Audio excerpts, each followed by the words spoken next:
Évangile selon Marc, chapitre 7. Les pharisiens et quelques scribes venus de Jérusalem s'assemblèrent auprès de Jésus.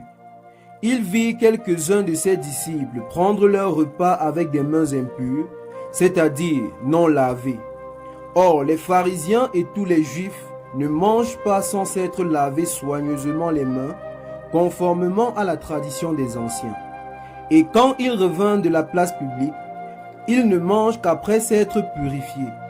Ils ont encore beaucoup d'autres observances traditionnelles, comme le lavage des coupes, des cruches et des vases d'airain.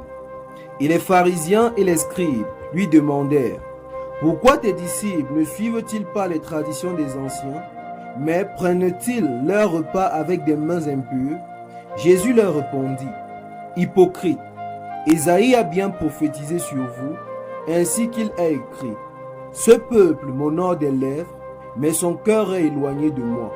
C'est en vain qu'il m'honore, en donnant des préceptes qui sont des commandements d'hommes.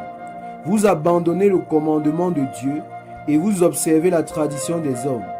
Il leur dit encore: vous anéantissez fort bien le commandement de Dieu pour garder votre tradition.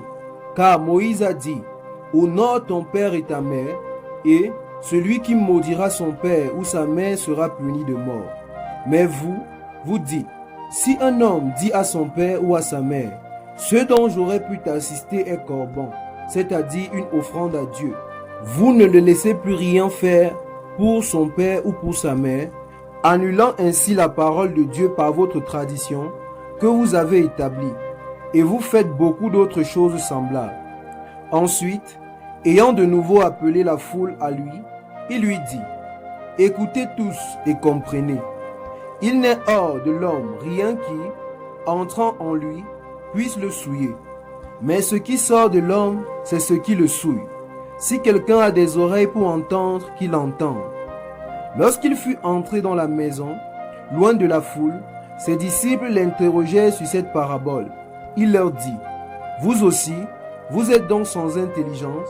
Ne comprenez-vous pas que rien de ce qui du dehors entre dans l'homme ne peut le souiller? Car cela n'entre pas dans son cœur, mais dans son ventre, puis s'en va dans les lieux secrets qui purifient tous les aliments. Il dit encore: ce qui sort de l'homme, c'est ce qui souille l'homme. Car c'est du dedans, c'est du cœur des hommes que sortent les mauvaises pensées, les adultères, les impudicités, les meurtres, les vols, la cupidité, les méchancetés, la fraude, le dérèglement, le regard envieux, la calomnie, l'orgueil, la folie. Toutes ces choses mauvaises sortent du dedans et souillent l'homme. Jésus, étant parti de là, s'en alla dans le territoire de Tyr et de Sidon. Il entra dans une maison, désirant que personne ne le sût. Mais il ne put rester caché, car une femme, dont la fille était possédée d'un esprit impur, entendit parler de lui et vint se jeter à ses pieds. Cette femme était grecque, syro-phénicienne d'origine. Elle le pria de chasser le démon hors de sa fille. Jésus lui dit: laisse d'abord les enfants se rassasier, car il n'est pas bien de prendre le pain des enfants et de le jeter aux petits chiens. Oui, Seigneur, lui répondit-elle, mais les petits chiens, sous la table, mangent les miettes des enfants. Alors il lui dit: à cause de cette parole, va, le démon est sorti de ta fille. Et quand elle rentra dans sa maison, elle trouva l'enfant couché sur le lit et le démon étant sorti. Jésus quitta le territoire de Tyr et revint par Sidon vers la mer de Galilée, en traversant le pays de Décapole.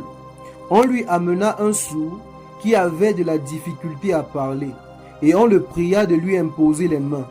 Il le prit à part loin de la foule, lui mit les doigts dans les oreilles et lui toucha la langue avec sa propre salive. Puis, levant les yeux au ciel, il soupira et dit: Ephata, c'est-à-dire ouvre-toi. Aussitôt ses oreilles s'ouvrirent, sa langue se délia et il parla très bien.